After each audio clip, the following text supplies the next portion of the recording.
Hey everyone, I hope you're doing well and staying safe during this time. If you're new here, welcome to the channel. Like I said, thank you so much for checking me out. If you haven't done so, please make sure to hit that subscribe button just right below the video. Cool, thank you so much. I really do appreciate it. And if you're returning, welcome back. Thanks again for your support. I truly do appreciate having you here. BondCrypt XRP posting this. Leading partners of Ripple.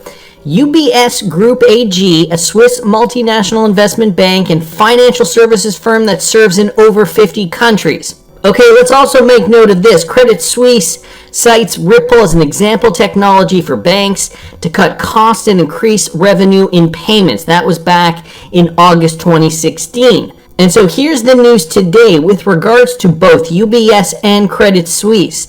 They are making further progress in emergency plans, considering now that we're seeing inflation. What is the contingency if certain things occur? So let me read you guys this. UBS and Credit Suisse have made further progress in how they would stabilize and restructure themselves in a financial crisis, Swiss financing dog FINMA said on Thursday.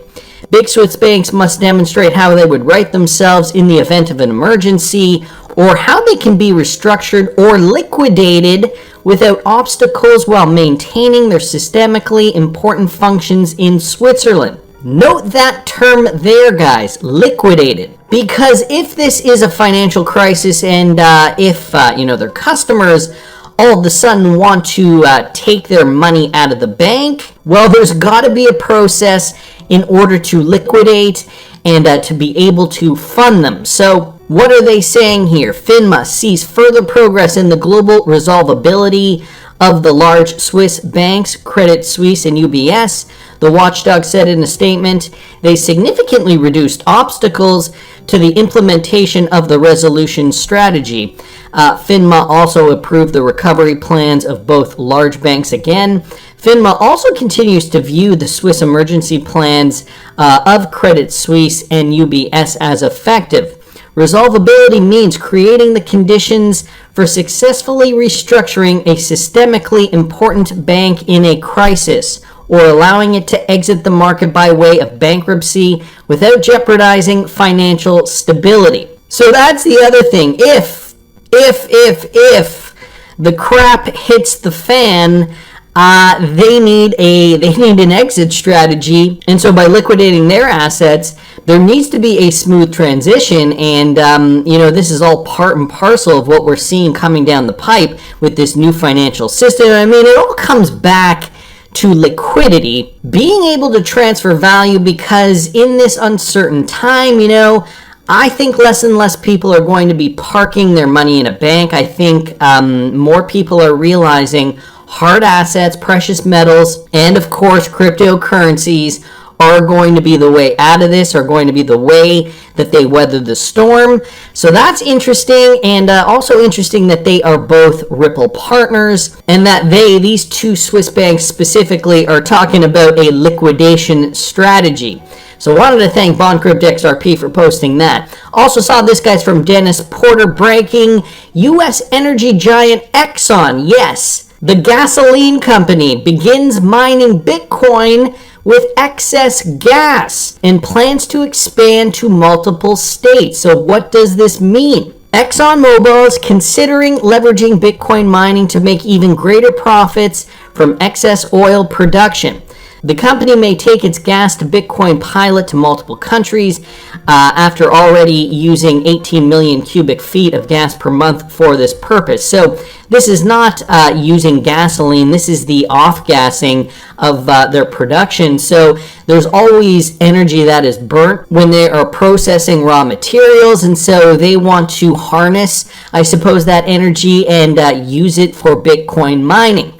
As reported by Bloomberg, Exxon is currently burning excess natural gas from North Dakota oil wells that would otherwise be burnt off or flared due to pipeline shortage. The company takes gas from an oil pad. Okay, so it just kind of gives you guys a little bit of how they do it. The project launched back in January of 2021 and was expanded further in July of last year. Now America's largest oil producer is planning to expand operations to Alaska, Nigeria, Argentina, Guyana, and Germany. This is according to sources that choose to remain private, as the information isn't supposed to be public yet.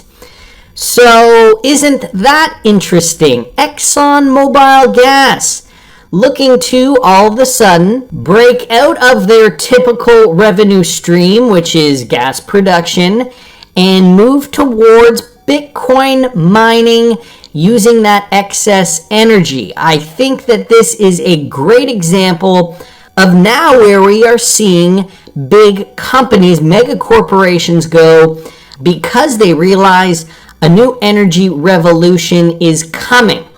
And so they don't want to be left out in the cold. They want to maintain their business practice. And so what they're doing essentially is what a lot of people do when they see that the crap might hit the fan: diversify, diversify, diversify. So, and it is interesting that they're also diversifying into Bitcoin, of all things, using that excess gas to mine Bitcoin. Interesting news there from Dennis Porter. And speaking of cryptocurrencies, we are seeing this more and more in the United States. This is coming from Michael at Val5 Links. The governor of Colorado, Jared Polis, announced in February that the state government plans to allow residents to pay taxes in cryptocurrency as early as the summer of 2022. And so I'm not sure if I talked about Colorado specifically. I think I may have. This was announced last month. To some experts, the move is both legitimizing of the crypto asset class that was expected to come in due time. In an interview, Polis said crypto holders in Colorado could have the option of sending tax payments in digital currency, with the state converting the funds back into fiat as soon as the payments were received through an unnamed intermediary. So they're not stating what the intermediary is. However, we know the U.S. has a great solution for converting anything of value, really to any other thing of value, using RippleNet's XRP to source that liquidity.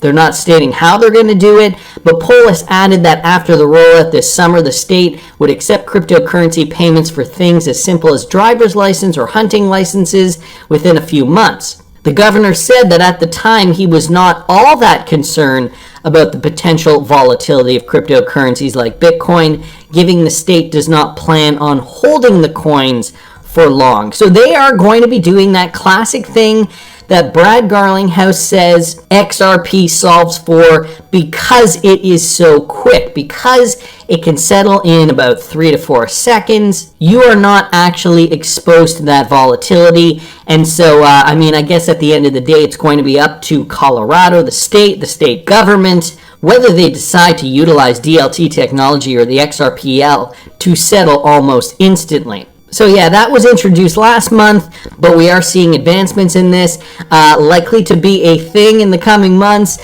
So if any of you guys are from Colorado and you hear more about this, I would like to know. Please DM me if you guys are on Twitter or anywhere else in the U.S. for that matter. If your state accepts cryptocurrency to pay for taxes or anything else, I want to hear about the updates, because it seems like this is happening on a state-by-state basis, and not every state is there yet. However, I think it's only a matter of time. The crypto market is only growing, like I mentioned in this morning's video. Market cap back up over $2 trillion. And some are projecting that we could see this increase tenfold over the next decade. So interesting news there. Wanted to keep going though, because I wanted to talk a little bit about XRP and how we're still seeing large transfers to these liquidity partners. This one in particular brought up by XRP Crypto Wolf. 30 million XRP transferred from an unknown wallet to Bitso, which we know is a confirmed XRP liquidity partner. And another one here, 22.3 million XRP transferred from Bitso to an unknown wallet. So we're obviously seeing large quantities of XRP being utilized for some transfers through this liquidity partner. Now, it could be a private trade, but chances are they're utilizing this XRP for liquidity. All right, and these are just two. These come out all the time. We see large quantities of XRP running through these partner exchanges. We know the Liquidity Hub, which was announced just in November, that is also getting off the ground, so likely we will see more XRP liquidity flowing very, very soon. Which brings me to this, guys. From Martin Volk, Ripple and XRP News, digital currencies could get a boost from the international crisis. So there's also that. Not only did we have to contend with a pandemic, but now we are dealing with something else. A conflict between Russia and the Ukraine, which has caused, for whatever reason, gas prices in the Western world to go up. I mean, in the United States and in Canada, we are also seeing gas prices rise.